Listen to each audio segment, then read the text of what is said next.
Welcome to Talk English Daily. I'm Alex. And I'm Jamie. Welcome, everyone. Today's episode is a really big one. It's called AI is Taking Our Jobs, How to Talk About It in English. Yeah, it's such a massive topic right now. I mean, you can't really escape it, can you? No, you totally can't. And to start off today, I want you to imagine something. Imagine for a second that you have this one specific task at your job. Okay, what kind of task? Like a routine report. Yeah. You know, something you've written a version of every single month for the past 2 years. Oh, right. Everyone has one of those. You know the drill. It takes you, what, maybe 2 hours? Exactly. 2 solid hours of your professional life to gather the data, organize the structure, write the summary, and double-check all the facts.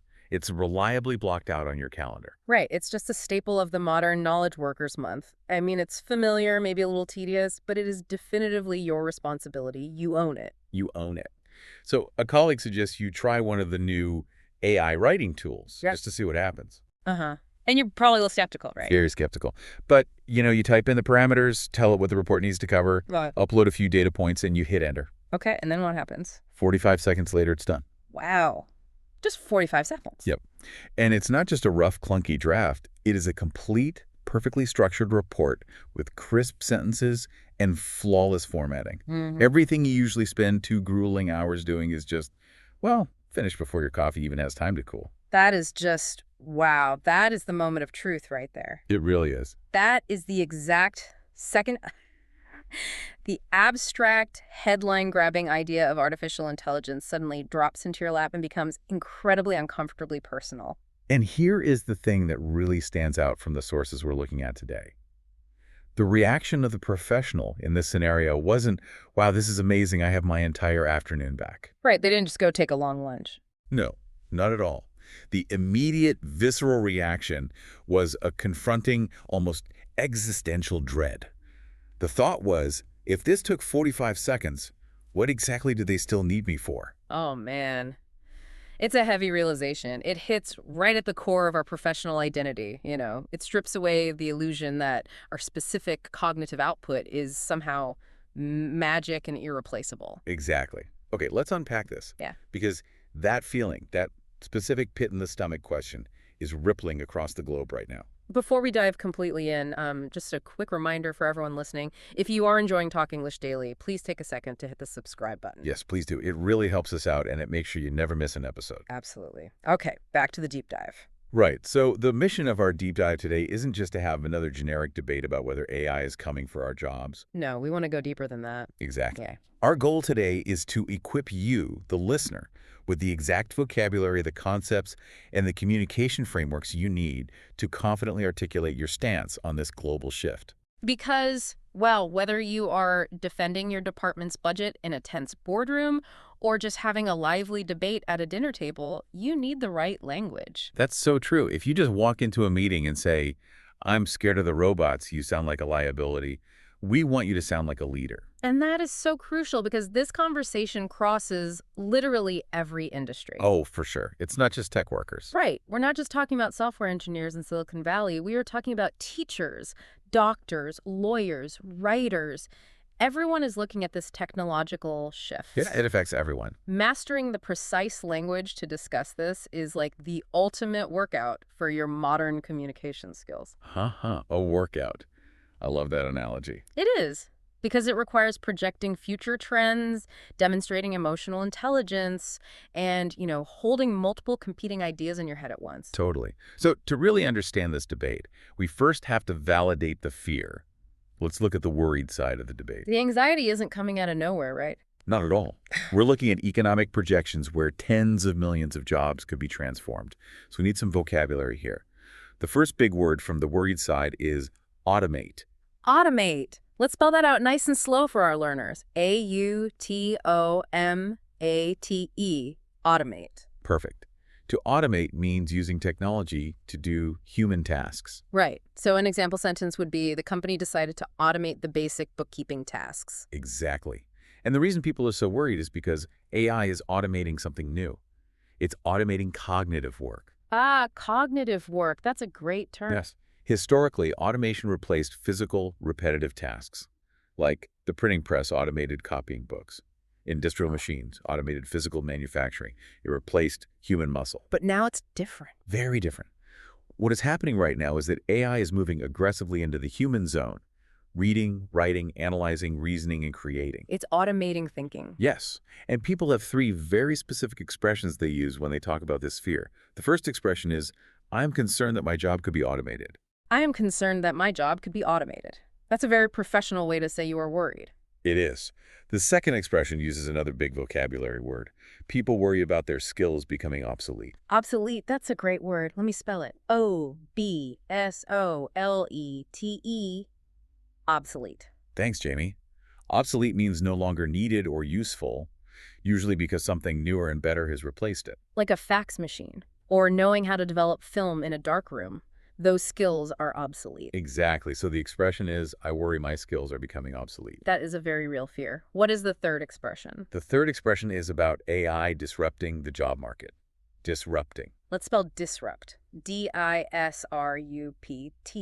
Disrupt. To disrupt means to completely shake up the normal way something works. So you could say AI is disrupting the entire job market. AI is disrupting the entire job market. I like how strong that sounds. Yeah, it really captures the chaos. But what's fascinating here is that the anxiety isn't just about money or paychecks. No, it goes much deeper than that, doesn't it? It does. It's deeply rooted in the loss of meaning and identity. A lot of us get a deep sense of purpose from our intellectual effort. Right. You take pride in your work. Exactly. When that unique intellectual contribution can be replicated in 45 seconds by an algorithm, it creates a profound sense of loss. It makes people feel hollowed out. Totally. But Jamie, if the fear is so valid, why are some people so genuinely excited? There is a highly optimistic side to this debate as well. Well, the optimistic argument relies heavily on historical precedent. Basically, history tells us a different story. History. How so? The core argument is this. Every single major wave of technological advancement in human history has destroyed certain jobs. That is a fact. No. But it has always created unimaginable new ecosystems of employment in their place. Oh, like the Industrial Revolution. Exactly. The Industrial Revolution replaced millions of agricultural workers. If you were a farmer, the steam engine was terrifying. Yeah, it threatened your whole way of life. But that same revolution built factories, created modern engineering, and literally built the modern city as we know it. Or look at the internet. That's a transition we actually lived through. Yes. The early internet completely killed the traditional travel agency industry. It wiped out physical media sales like CDs and video rentals. It looked like an economic apocalypse at the time. But simultaneously, it created entirely new, massive sectors of the economy. Web designers, app developers, cloud computing architects. Here's where it gets really interesting. Nobody sitting in a cubicle in 1995 could have possibly predicted a job title like social media manager. Well, podcast producer. Right. We couldn't imagine the jobs because the infrastructure hadn't been built yet. The optimists argue that AI is the exact same phenomenon. Which brings us to the most crucial vocabulary distinction the optimistic side makes. It's the difference between replacement and augmentation. Augmentation. Let's spell augment for our learners. A-U-G-M-E-N-T, augment. Perfect. Augment means making something stronger by adding to it. So the optimists aren't looking at AI as a replacement for humans. They are looking at it as an augmentation. Right. It's not human versus machine. It's human plus machine. That brings up another great word. Collaborate. Collaborate. C-O-L-L-B-O-R-A-T-E. To collaborate means to work together with someone, or in this case, something. Let's give an example sentence. The future isn't about competing with AI. It's about learning to collaborate with it. That's a great sentence. And the sources gave a fantastic medical example to show how this collaboration works. Oh, the doctor example? I love this one. Yeah. Imagine an AI system that can scan thousands of medical x-rays in seconds. It flags microscopic anomalies that a human eye would probably miss. Right. And the immediate fear is, well, there goes the radiology department. The doctors are obsolete. But in the augmentation model, the human doctor still makes the final diagnostic decision. And infinitely more importantly, the human doctor talks to the patient. Exactly. The doctor sits down with a terrified patient, looks them in the eye, and explains the treatment. The AI augments the doctor's speed and accuracy, but it doesn't replace the human care. Because an AI can't really do human care. Yeah. Well, that brings us nicely to the middle ground of the debate.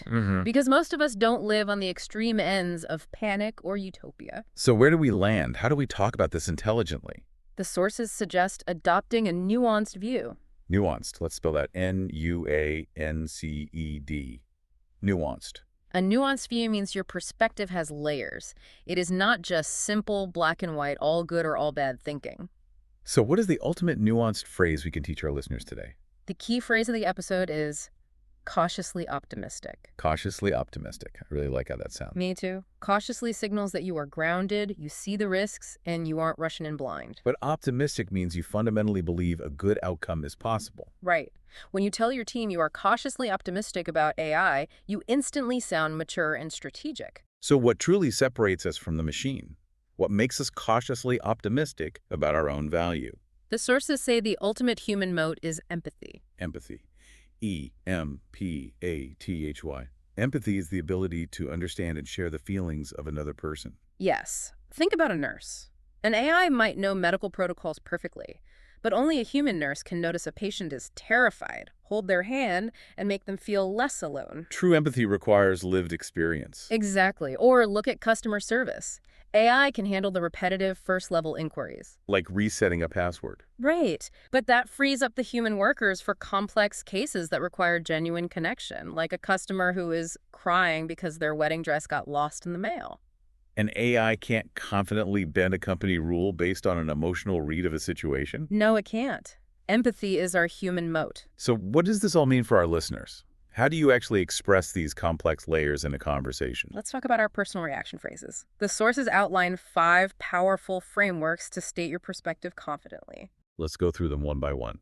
Framework number 1 is, honestly, I think. Honestly, I think. This sounds simple, but it signals that you are about to offer a genuine, unfiltered opinion. Right, not just people-pleasing. Here's the full example sentence. Honestly, I think AI is going to change our industry faster than our current plan accounts for. Great example. Framework number 2.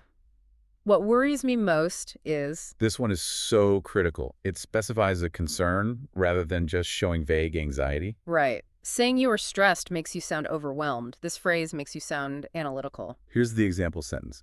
What worries me most is that our junior staff won't get the fundamental training they need if AI does all their baseline work. Excellent. Moving on to framework number 3, I find it fascinating that... I find it fascinating that you use this to show thoughtful engagement. Yes, it pivots the mood from fear to curiosity. The example sentence is, I find it fascinating that every generation fears new technology will destroy jobs, but we consistently find a way to adapt. Framework number 4 is, the way I see it. The way I see it. This is a confident introduction to a clear viewpoint.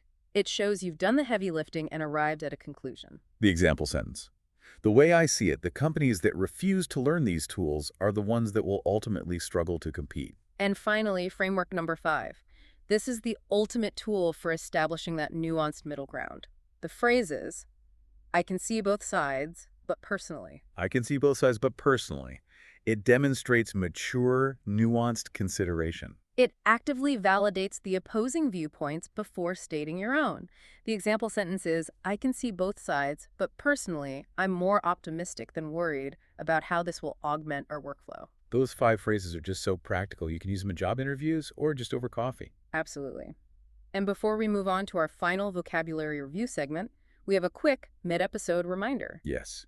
If you are finding these phrases helpful, please make sure to subscribe to Talk English Daily. And leave us a comment. We want to know where you stand on this debate.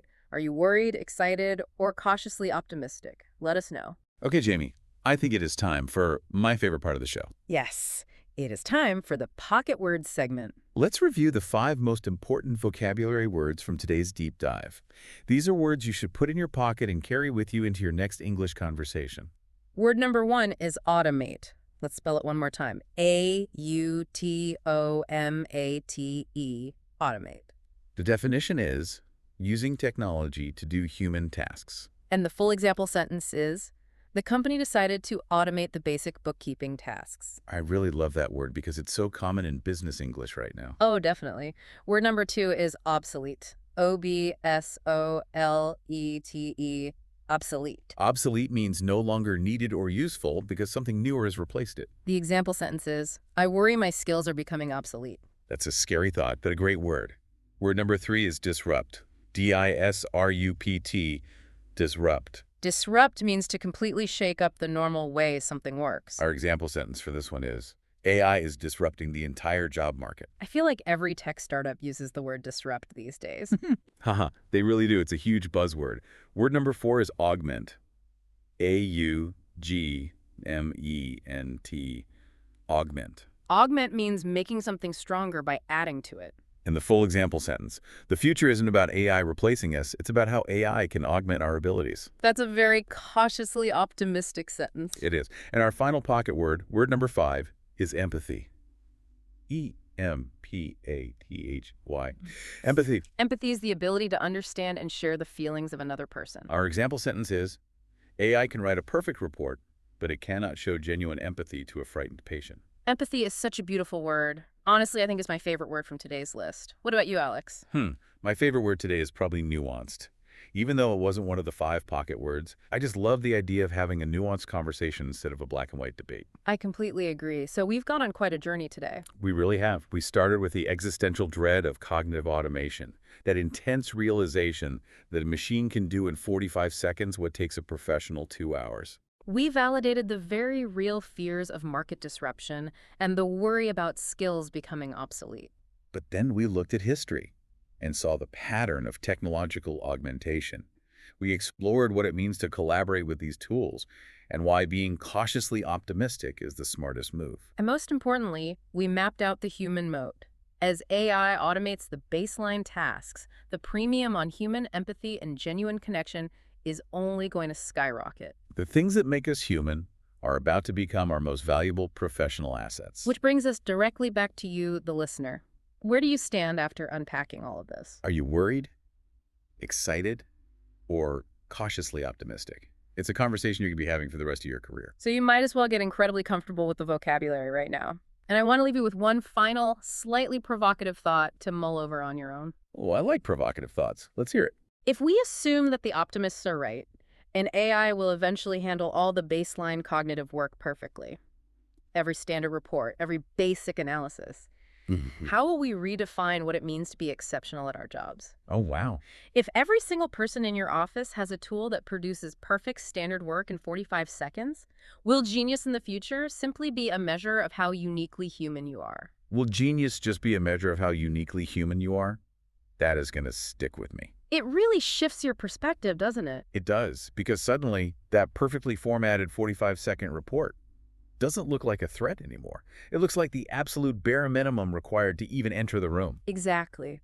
The real work, the messy, creative, uniquely human work, begins at second 46. Well said. Keep learning, keep questioning, and keep practicing these new phrases. We'll see you on the next deep dive here on Talk English Daily. Bye, everyone. See you next time.